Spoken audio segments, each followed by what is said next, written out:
Let me tell you one story before we get into the one I'm going to tell you about the child that was going to be buried in front of my eyes. Remember, I was in with the top people.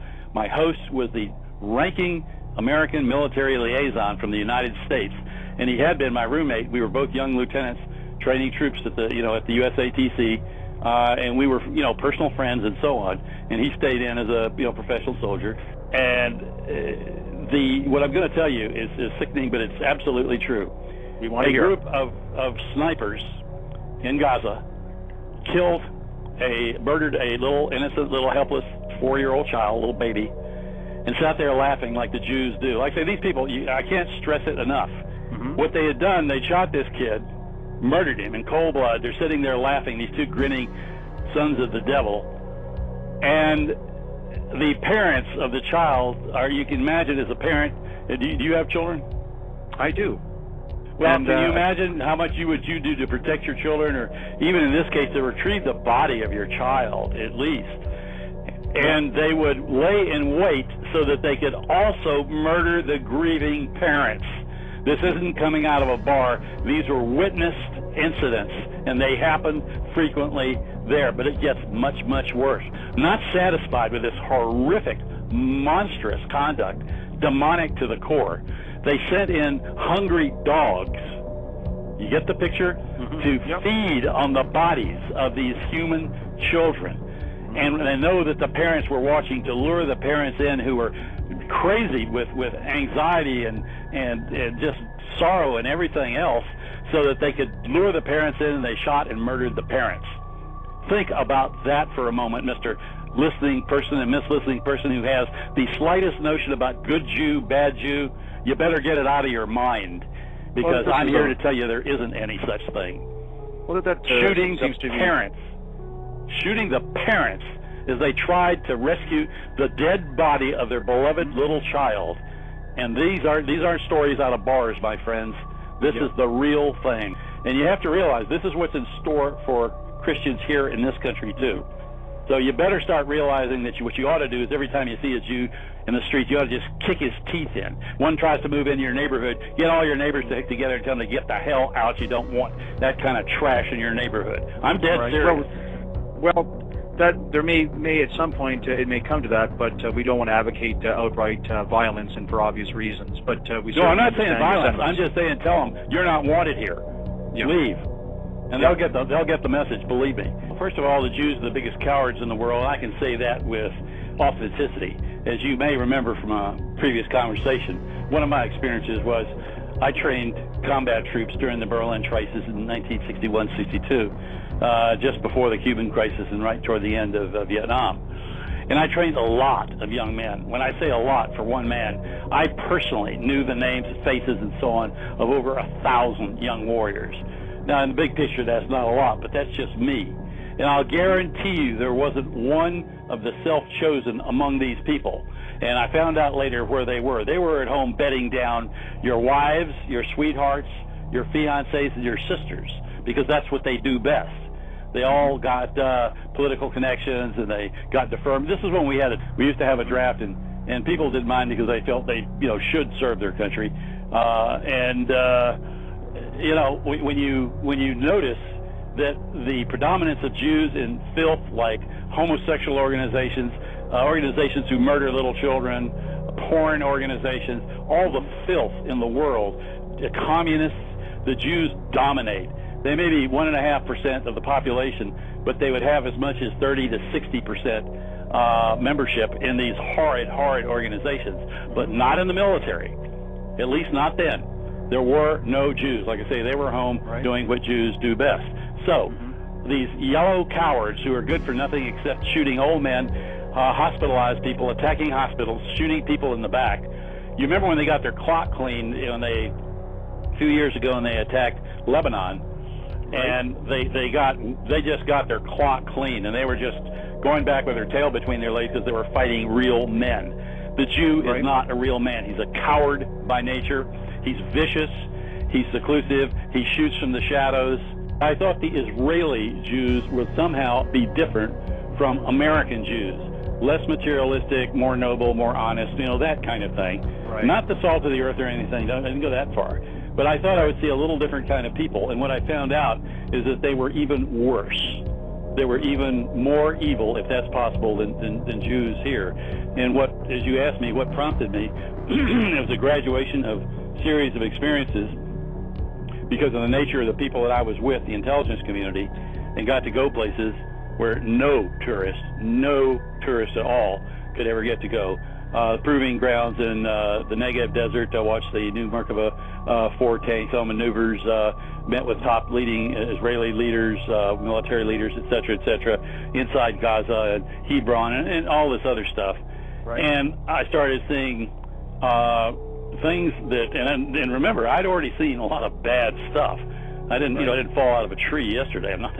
And I was just almost in disbelief at the capacity for evil and cruelty that these Israelis had. I mean, they were purely, when I first saw that thing in the Bible about you are of your father the devil, I thought, well, Jesus said this, but maybe somehow he meant this as an analogy, something like that. No.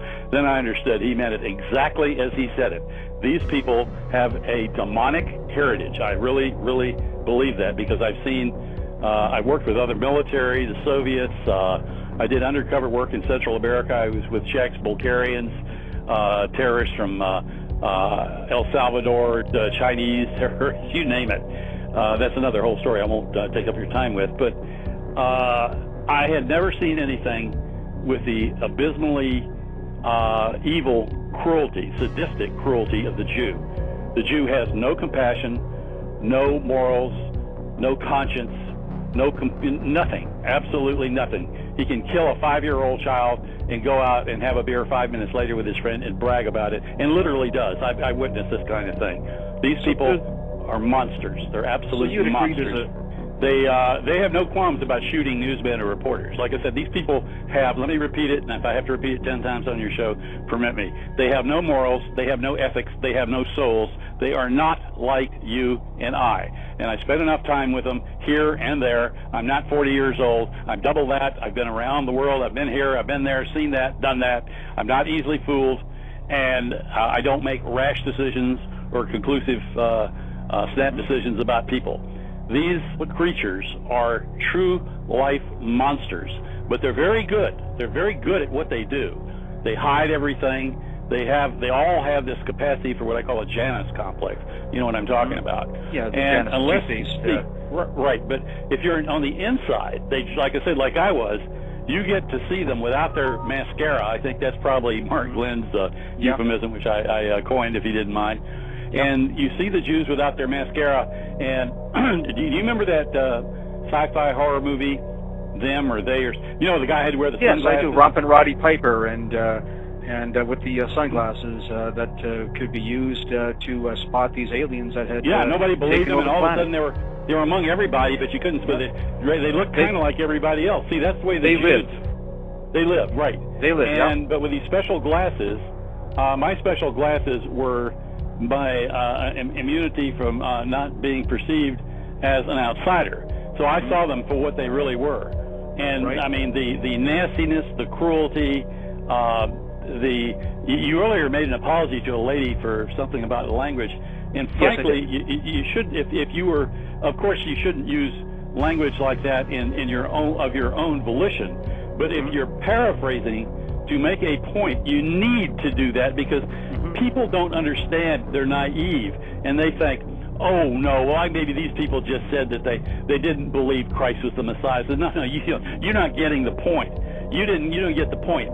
This drunken, I won't repeat it on your show for a sense of decorum, but just put in what worst words you can think of. And this drunk Israeli comes up to a Christian landowner who's been there with his people for 1,500 years, and he's threatening the guy. He's armed, and he said, "We crucified your blank Jesus, and we'll crucify him again." You can take your blank Jesus and blank. The most vile language that you can possibly imagine from this filthy, nasty, maggot-infested Jew. I've had an odium for Israelis. I've had a dislike that I cannot describe in good civilized company. It's grown worse. Every time I find out something else, it confirms the horrendous things, the barbaric conduct of the Israeli people. And when I got there, they had a party.